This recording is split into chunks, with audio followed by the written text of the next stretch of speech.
ఏవి రంగనాథ్ ఇప్పుడు తెలుగు రాష్ట్రాల్లో అక్రమార్కుల గుండెల్లో గుబులు రేపుతున్న పేరు.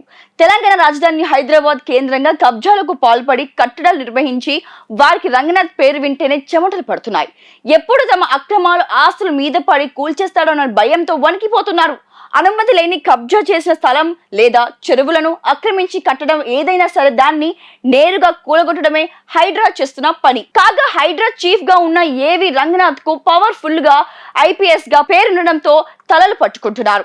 గతంలో మార్కాపురం, కొత్తగూడెం ఏజెన్సీ ప్రాంతాల్లో నక్సలిస్ట్ ను అణిచివేయడంలో తమ స్పెషల్ మార్క్ చూపించారు రంగనాథ్.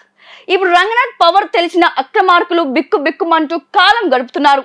ఆయన ఆధ్వర్యంలో హైడ్రా ఏర్పాటు చేసిన లక్ష్యం నెరవేరుతుందని రేవంత్ సర్కార్ కూడా బలమైన నమ్మకంతో ఉంది.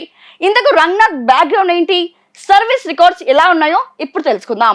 ఆవుల వెంకట్ రంగనాథ్ 1996లో గ్రూప్ 1లో టాప్ ర్యాంక్ సాధించి పోలీస్ బాస్ కావాలనే ఖాతాలో డిఎస్పీ ఆప్షన్ ఖరారు చేసుకున్నారు. అలా మొదటి పోస్టింగ్ లోనే 2000 సంవత్సరంలో గే హౌన్స్ హాస్టల్లో కమాండర్ గా విధులు నిర్వహించారు.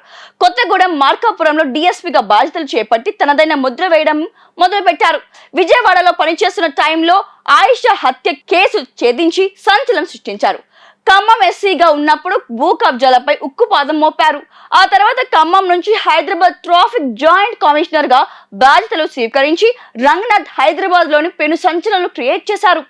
పలు ప్రాంతాల్లో సిగ్నల్ తీసేసి యూటర్న్లు ఏర్పాటు చేయించారు. మలక్పేట్ రైల్వే బ్రిడ్జ్ కింద రోడ్లు విస్తరణ చేపట్టారు. ఈ క్రమంలో నల్గొండలో బోడుపల్లి శ్రీను మర్డర్ తర్వాత శాంతి భద్రతలు దెబ్బతినడంతో మళ్లీ నల్గొండకు వెళ్లి తన మార్క్ చూపించారు.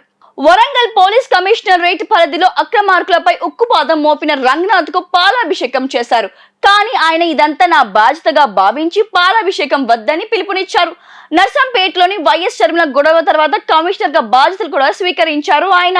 నల్గొండ 10th పేపర్ లీకేజ్ లో బండి సంజయ్ అరెస్ట్ చేసి సంచలనం క్రియేట్ చేశారు. గంజాయి స్మగ్లర్ కు కంటి మీద కునుకు లేకుండా చేసిన రంగనాథ్ ఏఓబిలోని కీలకంగా వ్యవహరించారు.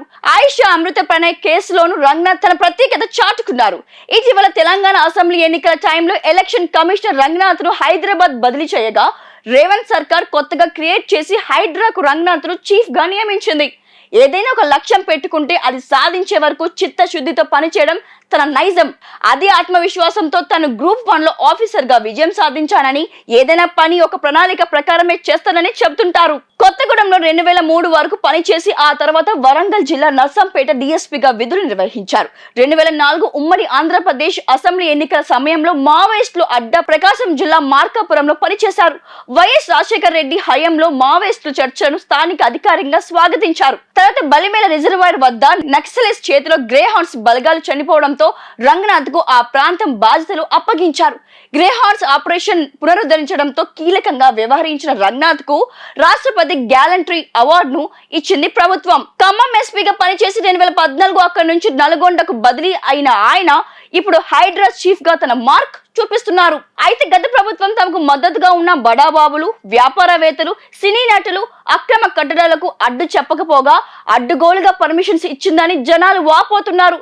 పార్టీ ఫండ్స్ కోసం కొంతమంది భూ కబ్జాలను చూసి చూడనట్లు వ్యవహరించడమే కాకుండా పేదల కట్టడాలను కూల్చి నీడ లేకుండా చేశారంటూ విమర్శలు గుప్పిస్తున్నారు. కానీ రేవంత్ సర్కార్ అలా చేయకుండా ముందుగా అవినీతి పరుల ఆట కట్టిస్తుందని రంగనాథ్ లాంటి నిజాయితీ గల ఆఫీసర్లు ఉండటం స్వాగతించాల్సిన విషయమంటూ రంగనాథ్ పై ప్రశంసలు కురిపిస్తున్నారు. రంగనాథ్ హీరో, జీహెచ్ఎంసీ జీరో అంటూ సోషల్ మీడియాలో పోస్టులు పెడుతున్నారు. బీఆర్ఎస్ హయాంలో కన్వెన్షన్ పై ఫిర్యాదులు అందినప్పటికీ కూల్చివేతకు బ్రేక్ పడింది. కానీ అక్రమ నిర్మాణంపై ఉక్కుపాదం మోపుతున్న రేవంత్ సర్కార్ తీసుకొచ్చిన హైడ్రా నటుడు నాగార్జున కన్వెన్షన్ కూల్చివేసింది. హైడ్రా చీఫ్ రంగనాథ్ కు సీఎం రేవంత్ ఫుల్ రైట్స్ ఇవ్వడంతో తనదైన ముద్ర వేసేందుకు రంగనాథ్ సిద్ధమవుతున్నారు. ఎంతటి వారైనా సరే వెనుక తగ్గే ప్రసక్తి లేదని సినీ ప్రముఖులు కట్టడాలను కూల్చే దిశగా దూసుకెళ్తున్న రంగనాథ్ కు జనం జేజేలు కొడుతున్నారు. రంగనాథ్ లిస్ట్ లో మరింత మంది రాజకీయ, సినీ వ్యాపారులకు సంబంధించిన బడా బాబులున్నట్టు తెలుస్తోంది.